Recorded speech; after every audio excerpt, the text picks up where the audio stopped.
अक्रूर जी ने मन में विचार किया कि अगर मैं इसको मना कर दूं तो ये अभी मुझे मार देगा, ये अभी मुझे मार देगा। कुछ भी नहीं बोले, विचार करते रहे कि कैसा धर्म संकट आ गया कि कृष्ण जो साक्षात नारायण है, मेरे इष्ट है, उसको मैं कैसे लेके आऊं, उनके पास कैसे लेके आऊं। ये दुर्बुद्धि है, कृष्ण का अहित करेगा, उनको मार देगा, कैसे लेकर आऊं। जब ऐसा विचार कर रहे थे तो कंस ने कहा, क्यों भाई मित्र, बताओ मित्रता निभानी है कि नहीं। अक्रूर जी ने मन में विचार किया कि कृष्ण तो सर्वव्यापी है, वो मेरे संकट को जान पाएंगे, समझ पाएंगे। अभी इसको मना किया तो ये मुझे मार देगा, कम से कम जाने पर, भगवान कृष्ण के जाने पर कम से कम उनके दर्शन का लाभ तो हो जाएगा, उनके पास जाने और वे मेरी व्यथा को जान पाएंगे। कहा कि मित्र कोई बात नहीं, अब जैसी तुम्हारी आज्ञा, मैं आज्ञा को शिरोधार करते हुए कल ही जाता हूँ और कल ही कृष्ण को लेकर आता हूँ। कंस तो वहां से चला गया। अक्रूर जी सारी रात सोई नहीं, सारी रात सोई नहीं, मन में चिंतन कि भगवान को मैं कैसे लेके आऊं। प्रातः काल हुआ, संध्या वंदन उन्होंने क्या सोचा कि निवृत्त होकर संध्या वंदन किया। संध्या वंदन करके रथ को तैयार किया और रथ पर आरूढ़ होकर चले भगवान कृष्ण को, और लेने जाने के लिए रास्ते में कई संकल्प विकल्प हुए। कभी मन में विचार आ रहा है कि कहीं कृष्ण सर्वव्यापी को जान पाए कि मेरी मनसा क्या है, मैं उस दुष्ट कंस का कार्य करने के लिए आया हूँ, तो कहीं मेरे पर तिरस्कार ना कर दे, कभी मुझे अपनाने से मना कर दे। फिर मन में विचार है कि नहीं, ये कृष्ण है, दयालु है, वे मेरी व्यथा को जान पाएंगे। इस प्रकार संकल्प विकल्प कई विपरीत मन में ख्याल आ रहे हैं, कई सीधे ख्याल आ रहे हैं। दोनों का संकल्प विकल्प करते हुए रथ को चलाते हुए जैसे ही ब्रज क्षेत्र में पहुंचे, जैसे उन्होंने देखा कि यमुना जी के पावन पुलिस पर भगवान के चरण कमलों को देखा। अक्रूर जी रथ से नीचे उतरे, यमुना जी का आचमन किया, प्रणाम किया और चरण रज को लेकर सिर पे धारण किया और सिर पर धारण किया और उसमें लोट पोट करने लगे। कम से कम भगवान के चरण धूलि तो मुझे मिली, प्राप्त तो हुई। और जैसे ही ये सब आनंद उन्हें प्राप्त हुआ और सांझ का समय हुआ तो नंद भवन में प्रवेश किया। नंद बाबा ने देखा कि कंस का संदेशा लेकर अक्रूर जी आए, उन्हें बुलाया, अर्घपाद आदि से पूजन किया, बिठाया ऊंचे सिंहासन पर और पूछा कि आपके आगमन का कारण क्या है। उन्होंने कहा कि कंस ने एक यज्ञ आयोजन किया, उस यज्ञ के दिखाने के लिए मैं आप सबको निमंत्रण देने आया। अभी बात चर्चा कर ही रहे थे कि कृष्ण और बलराम दोनों गायों को चरा के वापस आए। देखा कि घर में कोई आया, रथ खड़ा है। पूछने लगे कि कौन आए, कहते अक्रूर जी आए हैं। अक्रूर जी क्या करने आए हैं? तुम्हारे मामा का संदेशा लेकर आए। आकर प्रणाम किया और प्रणाम किया अक्रूर जी को। जैसे भगवान ने प्रणाम किया, क्योंकि भगवान तो लीला कर रहे हैं, और अक्रूर जी को देखा कि अक्रूर जी आए हैं, अक्रूर जी को हृदय से लगा।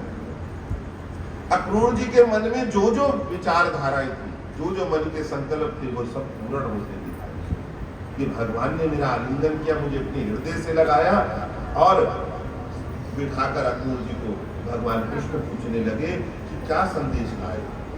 हमारे मामा तो नित्य प्रति जैसे एक विष वाली बेल फैलती है, उसकी तरह फैले ही जा रहे हैं, उनका विष फैलता ही जा रहा है।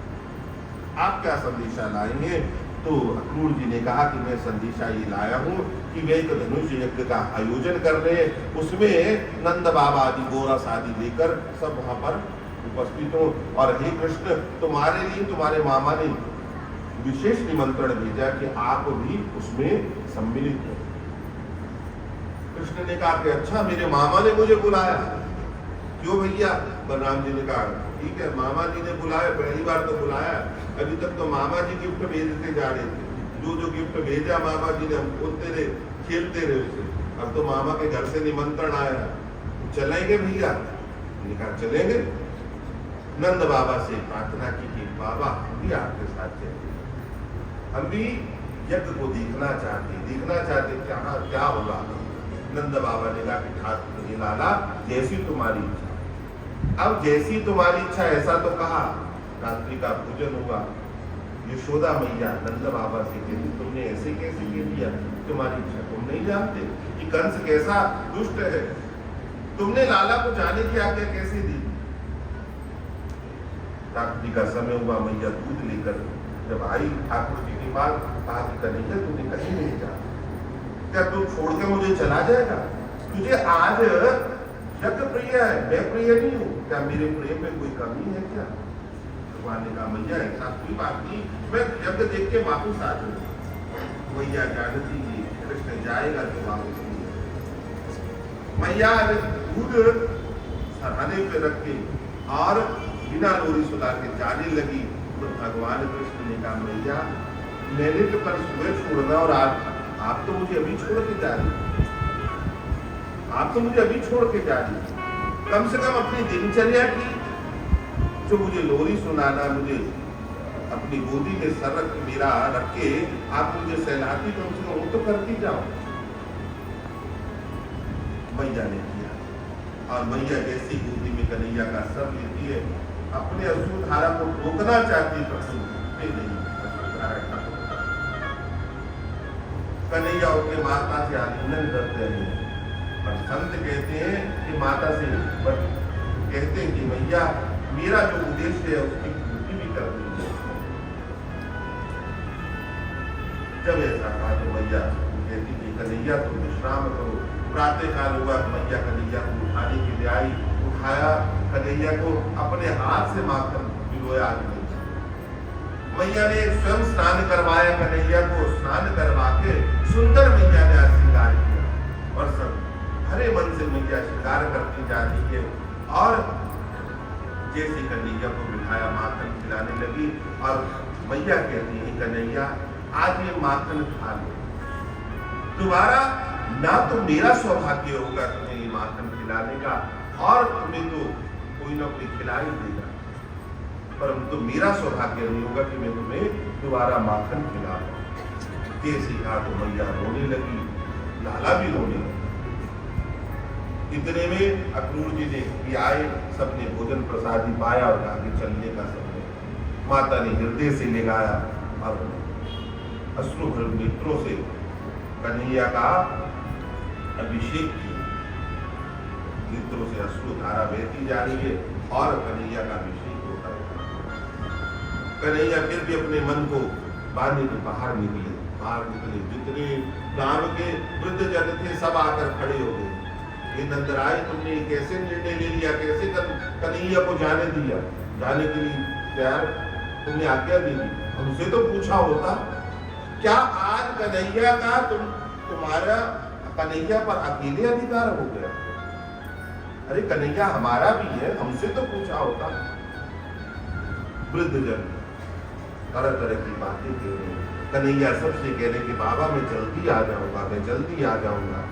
अब इधर जैसे कन्हैया सबको कहते जा रहे कि मैं जल्दी आ जाऊंगा, इधर गोपियों को जब बात पता लगी कि कन्हैया जा रही है, तो घर के लोग लज्जा का परित्याग करके कन्हैया जिस रास्ते से जाना था उस रास्ते पर खड़ी होगी। इधर कन्हैया सबसे मिलते मिलाते सुबह से तैयार हुए जाने के लिए मध्याह्न हो गया। मध्याह्न का समय हो गया, सबसे विदाई देते, सबको सांत्वना, सबको समझाते जा रहे हैं। और रथ पर जैसे आरूढ़ हुए, जैसे रथ थोड़ा आगे बढ़ा, आगे गोपियों ने घेर लिया।